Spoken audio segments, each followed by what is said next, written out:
스포츠 이슈를 전달하는 스포츠 파일입니다. 지도자가 학생을 상대로 삽을 휘둘렀습니다. 단순한 체벌이 아니었습니다. 아이는 심각한 부상을 입었고 그 사실은 오랫동안 은폐됐습니다. 체육계가 아직도 8090년대의 그림자를 벗어나지 못했다는 사실이 여실히 드러난 사건입니다. 대한체육회는 곧바로 움직였습니다. 유승민 회장은 성인의 우월적 지위를 이용한 미성년자 폭행과 성범죄는 어떤 이유로도 정당화될 수 없다며 훈련이라는 미명으로 덮는 일은 더 이상 허용하지 않겠다고 강하게 밝혔습니다. 대한체육회는 이번 사건을 단순한 개인의 일탈이 아니라 구조적 문제로 규정했습니다. 즉, 특정 지도자의 문제로 끝나는 게 아니라 한국 스포츠계 전체의 문화적 병폐로 인식한 겁니다. 사실 이런 사건은 처음이 아닙니다. 씨름뿐만이 아니라 태권도, 피겨, 유도, 심지어 축구와 야구에서도 비슷한 문제가 끊임없이 터져왔습니다. 폭력은 지도자가 선수에게 가하는 방식뿐 아니라 선배가 후배에게 행사하는 관행이라는 이름으로도 이어져 왔습니다. 많은 피해자들이 훈련을 위해 참아야 한다. 성과를 내기 위해선 어쩔 수 없다는 말을 들어야 했습니다. 결국 피해 사실은 은폐되고 피해자는 침묵을 강요당했습니다. 대한체육회는 지난 5월부터 제도 개정을 단행했습니다. 구체적으로는 성인 지도자가 미성년자를 상대로 저지른 폭력과 성범죄에 대해 가중처벌 규정을 신설했습니다.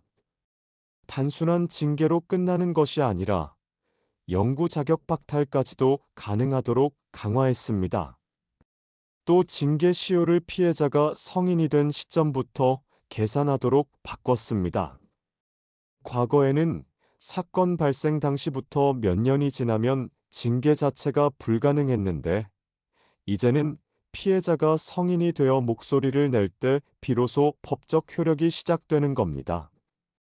피해자 보호를 위한 중요한 진전입니다. 하지만 문제는 여전히 남아 있습니다. 제도가 있다고 해서 실제 현장에서 작동하지 않으면 아무 소용이 없습니다.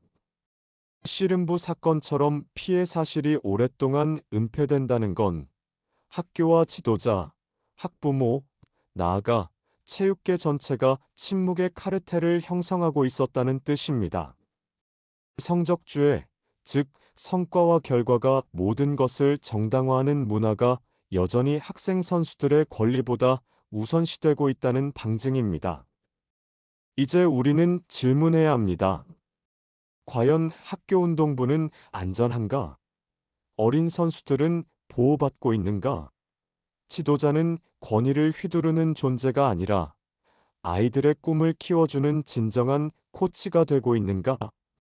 체육회는 이번 사건을 계기로 교육부와 문체부까지 협력하겠다고 밝혔습니다. 학교운동부 전체를 대상으로 폭력과 은폐를 근절하기 위한 대대적인 점검에 나선다는 겁니다.